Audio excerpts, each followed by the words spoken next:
Hello everyone, I am your host Matthew from MiniWarGaming, and welcome to the Iron Brush. The Iron Brush is a competition where two painters battle their way through a series of challenges over the coming months.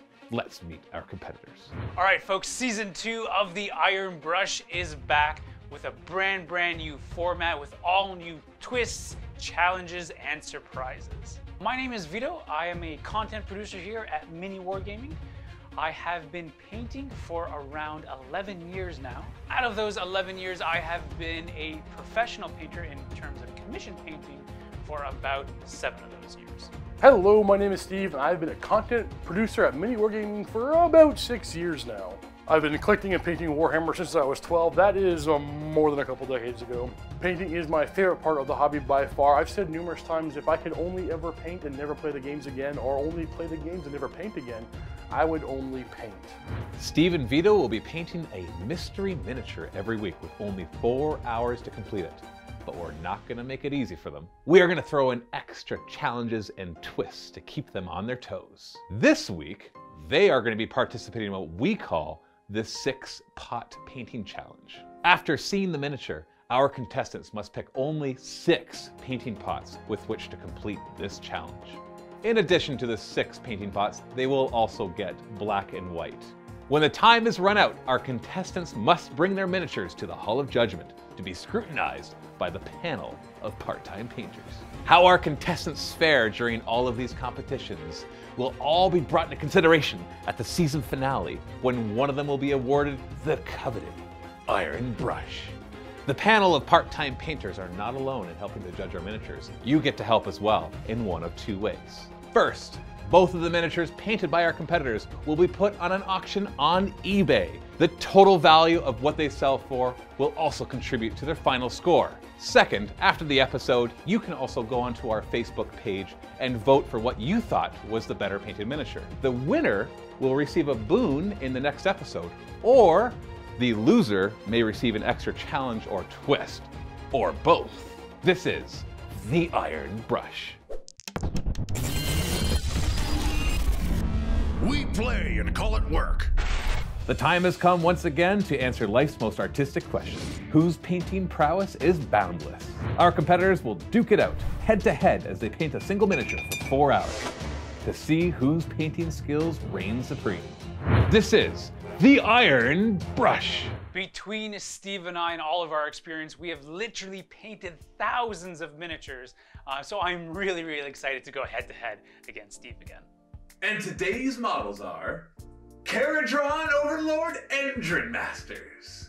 Okay, so we've just seen the new miniature that we're going to be painting today. It is going to be a Caradron Overlord Endrin Master from the new Aether War box set.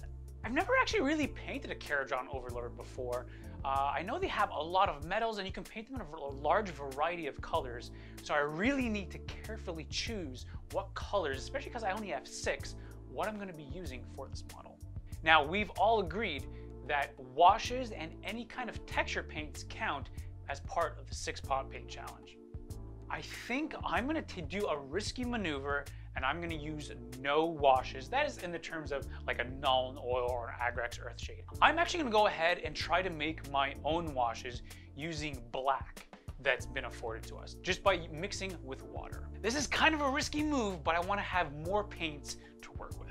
Alright, so I was kind of excited to paint the new Caradron model. I'm actually looking forward to maybe starting a KO army in the future, but having these little floating characters, they're big metal tubes. He's got an egg with a propeller on his back. Like, this thing's amazing.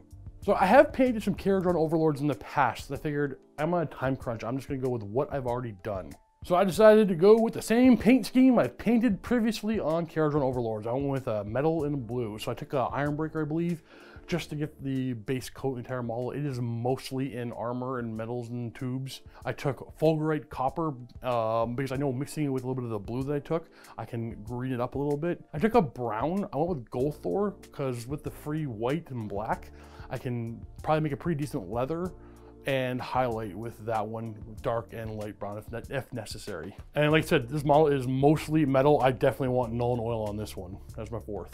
I also took a Storm Host Silver for edge highlighting, mixing in with the iron breaker and mixing in with the full gray copper to make more tints and shades of metals.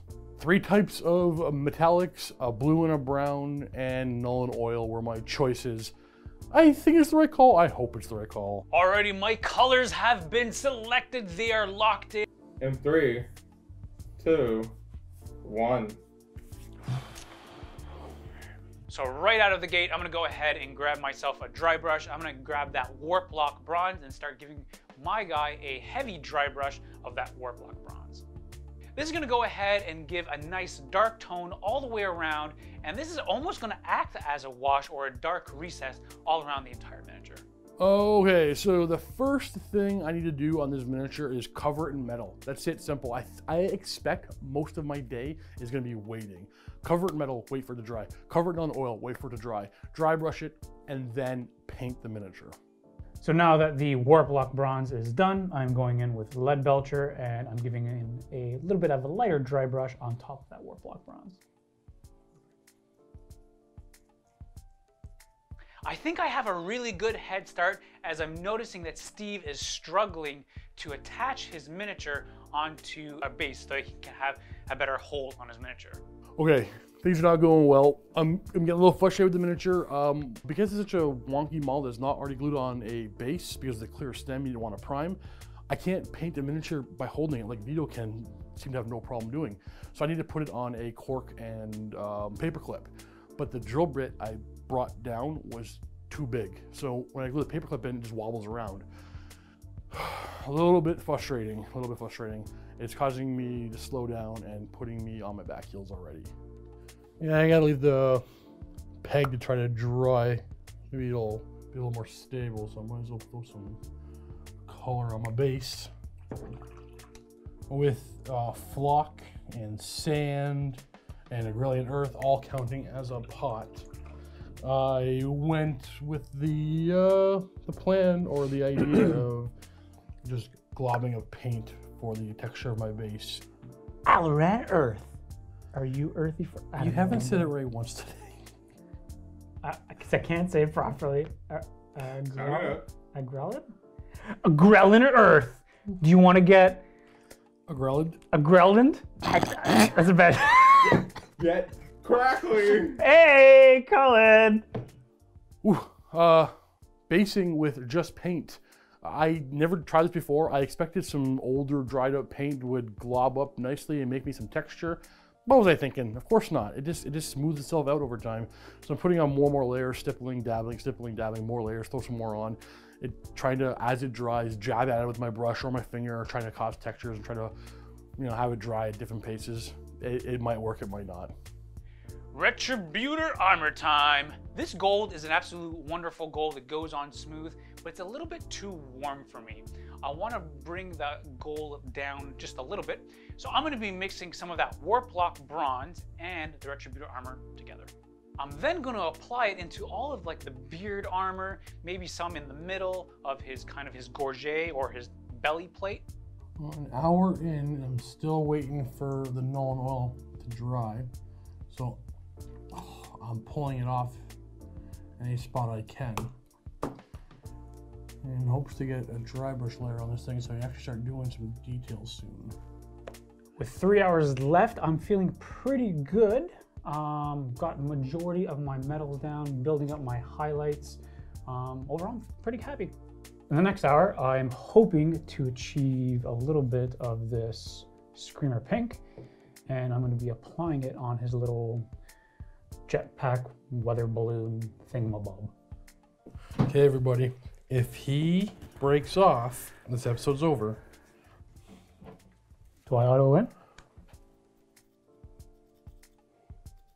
The gold was really just for something to do while I'm using it. I'll call that a base coat, but it was just something that I was more blocking out in my mind. I was not able to do anything else anyway. I was trying to avoid this. I gotta make a wash. Have it on black. Lots and lots of water.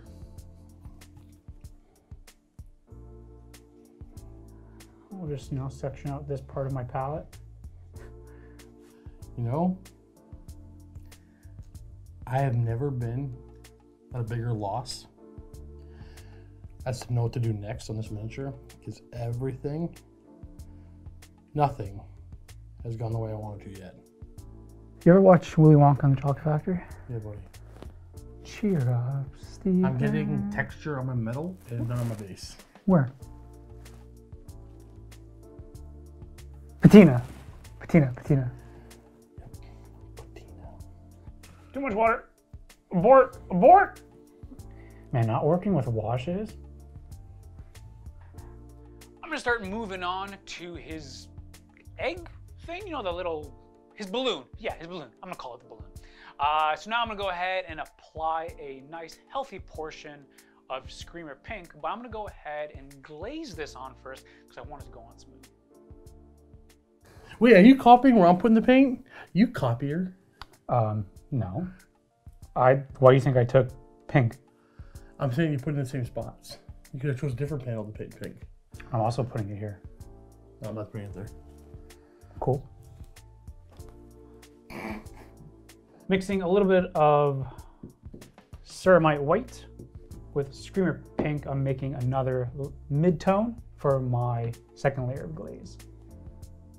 Half the time is gone. I feel like I'm getting everything I need to get done. Maybe not super crisp. I'm starting to feel like the blue that I've chosen isn't popping away from the metal I've chosen. There's not enough of a contrast, unfortunately. Coming on down now to the 2-hour mark. I'm overall pretty happy where I'm at. I do need to brighten them up a little bit more. Everything has been blocked in. Working without wash is a little bit more difficult, so I'm more focusing on glazing and those type of techniques. And my base, it's not coming together. I'm gonna keep playing with it, and then I think it's gonna be one of those situations where, well, that's what I got. What you painting? It's freaking lasers, man. Freaking lasers, man. So it is a laser. It's a cutting torch. It's an acetylene torch? It's an acetylene torch. An acetylene? Okay. The biggest challenge right now is to not go a little too overboard. Obviously, we have 6 paints to work with. Technically 5 with me, as I used a texture base. So it's trying to find, you know, a balance between where to put everything. I'm starting to feel like the blue that I've chosen isn't popping away from the metal I've chosen. There's not enough of a contrast, unfortunately. Model's kind of washing in with itself. It's not really separating very well. So I'm gonna add some leathers onto my little dwarf's armor, his boots, maybe on the back of his little egg propeller thingy. Add some browns and see if I can add more contrast to this army. We're coming down to the last hour now. I'm feeling pretty good at where he is at. Right now, I'm just putting on little embellishments, like a little bit of glow effect on his little laser thing here. And I'm almost at the point where I think he's almost done. Just the last couple of touches and I'm done. The brown isn't exactly, everything's kind of washing together. I'm not overly happy with the brown. It's clean, it's working, it looks like leather, but it's not popping off the metal as much as I'd like. Time is running out. I don't have time to change anything or redo anything. This is the point, an hour left, I'm realizing maybe I should have went with a white. I should have mixed a white and black, made like a dark gray and built that up to a white armor on the propeller, on the back plate, on his boots or armor. I think white would have been a better choice. There's no time to change. We made a decision and we're gonna stick with it and hope for the best. Okay, this beard, armor, the gold that he's got going on, it looks good. We've got kind of like this bronzish gold thing going, but I need something more, and I think I've got the solution. I'm gonna go ahead and create a patina. I look over at my Sotek green, it's blue. I'm looking at the gold, it's yellow, right? You mix blue, you mix yellow, you create green. You can create a patina with that gold. The biggest challenge I think today was I definitely the 6 paint pots. I didn't expect it to be as devastating as it was today on this miniature. I thought this miniature would be a lot easier. But having the wrong size drill bit today just set the whole pace for me. 10, 9, 8, 7, 6, 5, 4, 3, 2, 1. With no time left on the clock, our contestants are forced to put down their brushes, with the miniatures as is. Time's up, we're done. Brushes down. Going into the judges, I don't know how this is gonna go, though I'm not feeling the best about my guy. I'm second guessing my color choices as I go in. I'm actually really happy how this turned out. As soon as I saw it, I knew kind of what paints I wanted to use. I took a risk without using washes. I'm really hoping that everything paid off as I go into the judges' chamber and see what the panel has to say. Here's hoping. The painters must enter the Hall of Judgment and place their miniatures upon the altar of scrutiny and await verdict from the panel of part-time painters. What do we have here? Oh, models. First impressions. Which one pops as the one that you like the most? Just first impression. Can I touch them? Yeah. Luca savagely picks up both. Yeah. You don't share. Okay. I know which one is The my favorite. the purple one stands out to me right away. I think is the color. There's also something about the cleanliness of the riveting engine. highlighting Of really the engine. Yes. stands out. Not a big fan of the plain base though. Yeah, kind of. Both of them are They're kind of plain. both looking kind of plain. This But- one at least hides the base, the flight stand a little bit more than this one. Yeah. I've always been a fan of the mud or the granite with the shade, the dry brush over top of it. Yeah, like You know, something yeah. one. But there's limited time. But going back to the paint job. Notice the paint job on the left boot of the purple one. Boot of the purple one? The left boot. The left boot. Specifically this boot. Compared to the paint job of the left boot of the blue one. So, Why? Yeah. I mean, this one has paint on it, where that one appears to be the Precisely. undercoat. Precisely. Oh, so you're thinking that there's actually, but maybe the boots are supposed to be this metal. No. There's definitely much more metallic on the blue one, where this one appears to have a bit more color variation. Whatever maniac painted the purplish one, put like that weird sky dome thing. There's no sky in that dome. Oh, did they actually put sky? Oh yeah, that's so unrealistic. Yeah, it's just wild. I don't even know what they were thinking. Realism is key to miniature painting. Yeah. I'm just gonna say imagination a little too much on that one. The blue was not supposed to be the sky. It was more of just energy that's locked inside. Poor representation. Obviously failed. Wait till we do it at the lore. Wow. Even from the back, I like. Yeah, from the back, check out the left boot. Check out the left boot. The left boot. Yeah, left boot really stands out. with the It purple does one. even. Can I see what you're talking about? No, no. You've had your chance. You can stay in your corner. Really ripped the left boot. All right. All right, I'm fine. I'm fine. but- I'm fine. How do they taste? Oh, that's a good question. No, we're not leaving any DNA on these. We're gonna sell them. I wouldn't mind leaving a little bit of Luca on them. Okay. Yeah, I know which one I like better. Are we ready to vote? Can I ask what you meant by the left boot? No, that's fine. You'll see it. I'd like You'll to see explain if there's something. You know what? No. What he's saying is that because he's got the purple color scheme on Vito's, and the left boot actually is colored, has some purple on it. My left boots are brown. There's brown on them? Yeah, my boots, the back of my egg, and my fins are brown. I could try to They're explain it, wrapped in leather. but they just wouldn't understand. Okay. Oh, yeah. I don't think the leather really comes. Yeah, I Through? don't see a lot of the brown. I actually thought it was still just the middle. I think it was a mistake choosing that as the one that's just colored. All right, well, I'm ready to vote. You guys ready to vote? I am. Yes. All right, Colin, which one do you choose? I'm going to place my vote with Vito's. The purple one? Yes, I am a big fan of how clean it is, and the rivets on the engine really sell it for me. Okay. The highlighted rivets? Yeah. Yeah. Yeah, I I'm a mean, big fan of those like extra details. As much as I'm not a fan of the caked brown base, I also agree. I like the purple one better. I like Vito's better. Luca? I'm gonna go with Steve's. I like blue. But even with the left boot, I like blue. It's better color. after all of the left boot discussion, Just a better color choice. really Yeah. interesting. Okay, there you have it. 2-1 for Vito. Yes, victory. That was an awesome challenge. I'm so happy to be declared the winner of the very first episode of season 2. Yeah, I got what I pretty much expected from the judges, even Luca. I always count on Luca. He likes blue. I do have to hand it though to Steve. Steve is an awesome competitor, and I am excited to go up against him throughout this entire season and see what he brings out. Even though I've been declared the winner of the challenge today by the judges, it's still not over. There's still the eBay auction that has to go up, and then there's still the Facebook votes that need to be declared as well. So it's a 3-part challenge. But right now, I've got the judges' vote. Let's see if eBay and Facebook are going to be ever in my favor. You can vote. Maybe you like blue like Luca. If you like blue, by all means, give me your vote. Maybe Vito can get the extra twisted challenge next week around. Thanks so much for watching. If you want to help influence your favorite painter, then do 2 things for us right now. First, go check out the eBay listings and bid for the one that you think is the best. Second, go to our Facebook page and vote for which one you think is the best. Those decisions will go towards the next episode.